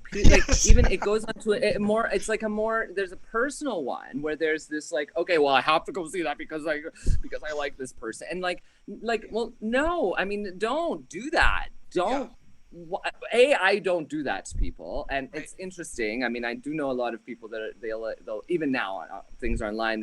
They notify all the people all over the world to see the thing online. I just like it's out there. Someone will see it, or Yeah. But that thing, even that you feel interpersonally, of like, okay, I need to be there out of duty. Yes. I need to look at this dandelion, and I might not be even, I have the capacity to look deeply at a dandelion, but maybe today I don't, because I'm like on an amethyst bridge. Yeah, totally. I'm going to pretend I'm looking at the dandelion to make my friend happy, even though I'm not there. Yes. I don't want that. So Right. I would rather have that one person who's there, who's, who Really needed there. it more than anything. Right. Yeah. Right. But No, I yeah, get but it. you have Yes. to, yeah. And Yeah. I feel like, what we're talking about is kind of the ghost of capitalism, right? Because Yeah. without capitalism, we don't really need to accumulate a certain kind of thing in order to sort of like justify our survival in a sort of certain frame. It's like, it's interesting too, because I think both of us understand that like we're using magic to subvert capitalism in order to use capitalism to pay the rent, even though like it's like, Yes. well, whatever, Yes. like it's so silly, right? Yes. But Yeah. Yeah. the Yeah. point being is like, when people die, because this is like my whole thing is like when people Yeah. die, they Yeah. will only be left with like feelings unmoored from linear time. Mm. Mm. Like Mm. you're just like flooded. It's like you step into a stone circle when you die, right? It's like you're Yes. suddenly Yeah. flooded by emotions and memories that are unmoored from time and space. They're just Mm. like, is Yeah. this my ancestors crying? Is this the future Yeah. ancestors crying? Like, who the Yes. fuck is Yeah. crying? Like, it doesn't matter because you're in the Yeah. stone Yeah. circle, and the stone Yeah. circle Yeah. bends time and space, and that's just what Yes. fucking Yes. happens. And Yes. then Yes. Yes. to me, art and the generative sort of impulse that is art underneath its skin Mm. Mm-hmm. is also the thing that happens when we really like die, or we really get initiated, or we really step to the edge of a cliff. Like it's not like we Mm. step over the cliff, but we're right on the edge, and there's a strong feeling, right? And there's a strong Mm-hmm. feeling that is like impossible to ignore as a kind of fiction, right? And Mm-hmm. and Mm-hmm. for me, Mm-hmm. I try to gravitate and make the kinds of art for myself that make it so that when those moments come, your attention is trained enough to catch it. Uh-huh. Yes. Yes. Yes. Yes. Because like what you said about the dandelion, sure, there's so many days where I don't give the dandelion its proper artistic due or merit. I don't give it the gaze that it deserves. But Yeah. but I train my attention to at least realize that that is an option. Yes, key. Because even if you, because when you, and that goes, I think, to this notion I have about space and time, and this as a training program, sort of in between thought vision and manifestation. Um, you have the capacity to, at any point, stop what you're doing and look at that dandelion. However, what you're carrying with you at that moment that you stop and look is going to contribute. If you know that, then you can use, that's why I was sort of saying about people being bored. I get it. I was bored when I was a teenager and forced to do something I didn't want to do in like school in a way that I didn't want to do it. But when you train yourself, then you know that you have that capacity. So you can also, because we know inherently that space and time are just relative, you can pass by that dandelion and say, okay, I'll come back to you when I have the force, even if that dandelion is not there anymore. As you seeing it was you have it now, it's there. And you will go back to it. It will go in the dream. It will, like, and I mean, the things that also populate our dreams, that however many we consciously remember, but they're there, right? And when you don't remember the dream, but then you're talking about something, and then someone makes dandelion tea, and then suddenly you see that dandelion, you're like, the dandelion was in my dream. So it was there the whole time. It was waiting to sprout. The only difference, I think, between consciously doing this and unconsciously doing this is knowing when it sprouts, jumping on that and putting it on, like, okay, so it's not like, this revelation just magically happened. How lucky am I to receive this? No, it happened. Let's go with it. And also, I'm glad we get to talk about, because the way you talk about death and the way that you frame things in relation to death is so aligned with my understanding of really maybe even this whole existence is preparation for death, which I think you've written about, but also like art is training for death. Yes. And and you die in order to, if you're going to look at the dandelion, then you do die. You have to die before you look at the dandelion. And totally. if you learn that, you're right, you like you're saying, when this one I can find, when the moments come, your attention is trained, learning how to die allows you to arise and respond to the forces that come your path that you didn't knowingly choose, but that allows you also, I mean, that's even the thing about the hero, right? As much as I'm trying to deprogram that story, the thing about the hero is that they are willing to sacrifice themselves for another. And it's ironic that that's heroic because I think that's inherent. And it's just really sad that we have some sort of mechanism that blocks that instinct. But the true heroism requires true focus. In order to be able to give your life for another in a situation that's profound, you need to understand that situation as a dandelion, not as a sideshow, or like the moral intervention. Something is happening to someone else.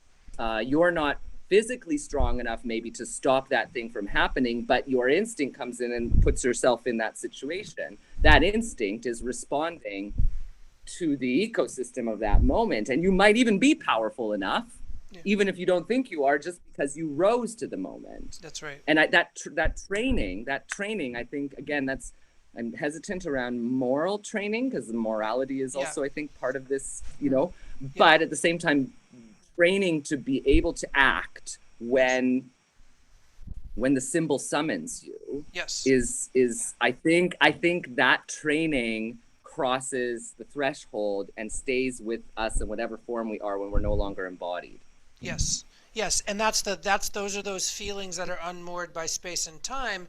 Is that like, it's like we have to basically, and this goes back to why we're here. We're initiating. We're in the underworld. It's like the initiations are the sort of focused lens by which you could actually practice these very subtle ways of making decisions, which are really, it's like, it's a decision-making process that is not apparent, right? Or it is apparent, but it gets occluded. It gets kind of obfuscated by our conditions and preferences and our desires and our pain. But there's a way of sort of being which is very much like your actions are like tarot or like divination. It's like you start to follow a thread that is almost impossible to describe, but you can feel it. And I think the artist when they're making art, especially when they're making art that is ritually witnessed in the making, becomes hyper aware of this following or this sensing the thread kind of thing.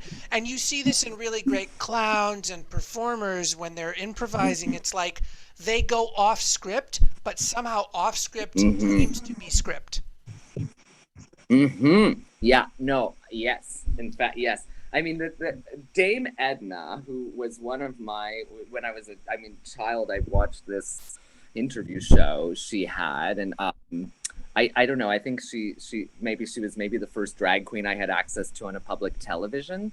I remember an interview with her early on where she said, a great performer makes everything look effortless. And I'm also hesitant around the word perform because of its connotations. But I think now, because of performance theory, we understand it means many more things.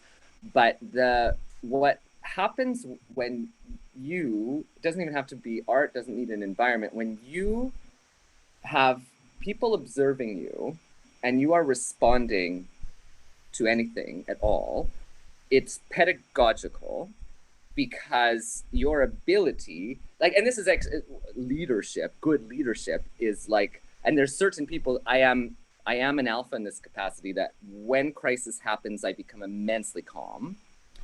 And when everything is stabilized is when I feel everything.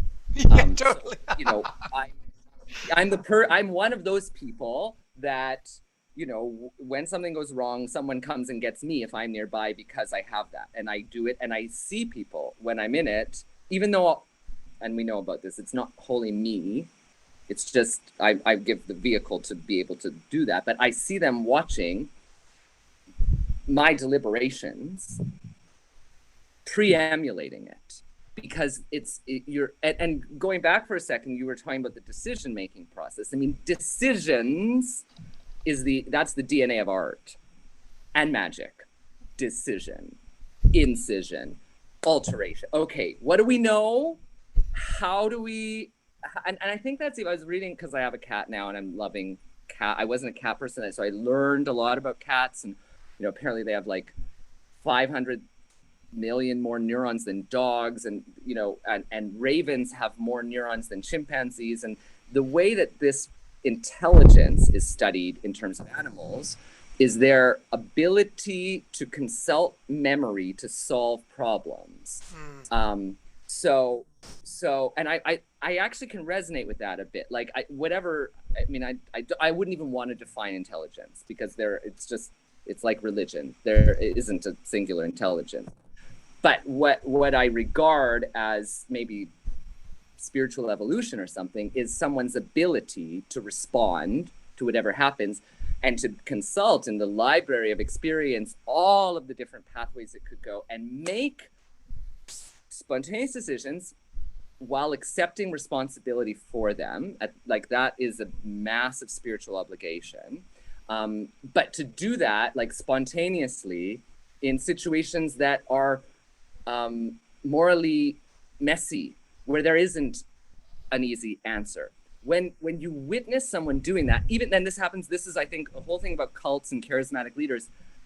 When you witness someone doing that, it has a seismic effect on you, because it's like, okay, they're the parent, I can trust, I will be okay, because that person's around. Yeah. That energy is there. That decision is made with integrity of that person.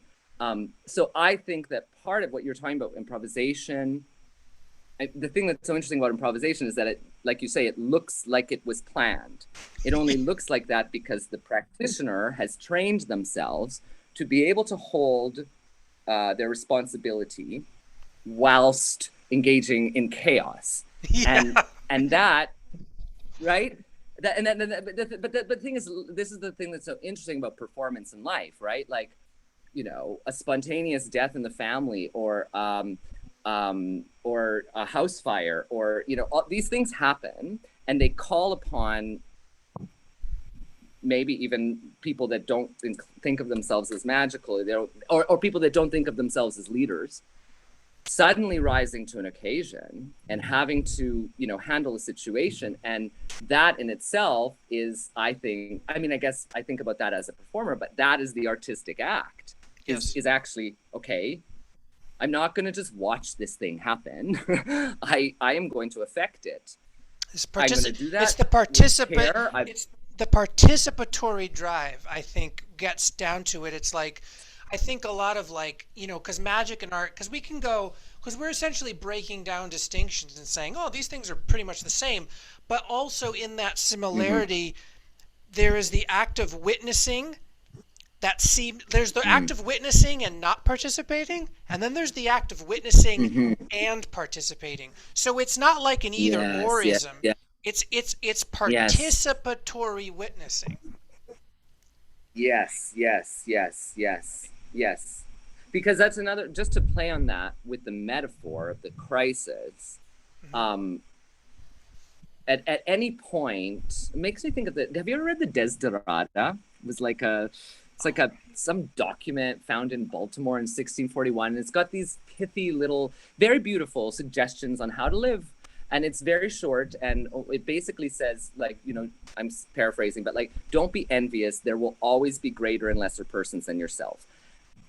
But the thing is, I don't like thinking greater or lesser. In a crisis, there's always someone who could probably handle it better than you, who hasn't arrived yet, or you know. So if you're the one that's rising to the occasion of whatever it is, that observing aspect is also, that humbling observing aspect is also waiting, and also waiting to see, you know, maybe the quiet person in the corner who doesn't say a word might have the right suggestion, and they might not have the amplification to say it. So then I'm ready and willing to be their microphone if necessary, totally. Or I'll say it if I can't do it. And like that's a good quote unquote leader. That's that humble holding of space while being subject to it at the same time. Yes. And that, I think that's why it's pedagogical. I think in art you learn how to live. And you don't, but the greatest part is that you don't know that that's what's happening. you think you're surrendering to something. People think but they're actually getting a map from a clown on a bridge that is actually going to show them how to handle something, but they don't know that that's what it is. And that's what's very magical about it.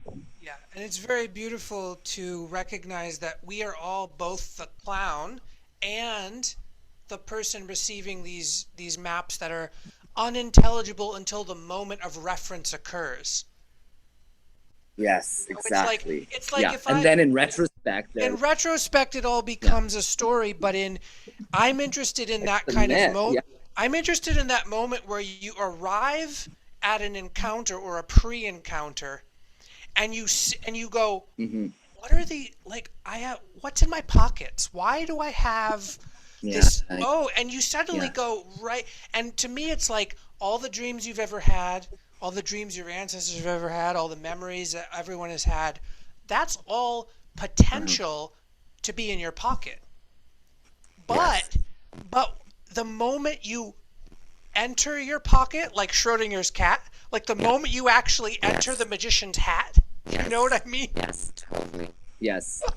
Then you pull out exactly only what could have been in your pocket. Yes. And that's, I think that to me, that's where I'd love to end it for today, because we have been on a ride. It's beautiful. Yes, it's beautiful. Yeah, I mean, maybe I'll just add one thing to that, is I'm often talking to people about the metaphor of the toolbox. Like, you know, everything that ever happened to you is a tool. Yeah. If you transform it, if you work like that exegesis and everything, it's a tool. And sometimes the packaging, the shell of it is hard to break through before you can actually really use the device. But it's there, and the more tools you have in your bag, the better. But also, then the more slow you are responding to things, because you're like, oh, I've got so many options. Sticking your hand in the bag and pulling the thing out, you know, has proven in my only 37 years on this version, has proven the most effective way to respond. To not actually, like, on one hand, it feels naive because I say to people, develop your toolbox.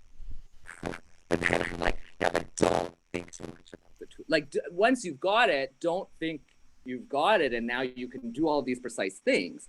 It's to have it, to be able to reach in and pull out and respond, even respond to your own toolbox. That why did I don't need this. Yeah. Okay, but now is its moment. So yeah. So okay, we just have to stop somewhere, because I feel really. I mean, this could be a durational interview. Totally. I could even not eat and probably do it for like 36 hours, I feel. Yeah. I think we just do a performance where we just talk. That would be, I think that would be hilarious. Like, talk, and then like sometimes you sleep and then the other person's still talking. Yes. Actually, Marina Abramovich's Institute, which she never did, but I think when she did the Serpentine show, that she had this idea that you have beds in installations. Oh yeah, that's the only way to do it. Then, I mean, that's the thing, because sometimes you need to even dream it to digest it. That's right. So that's right. Yeah.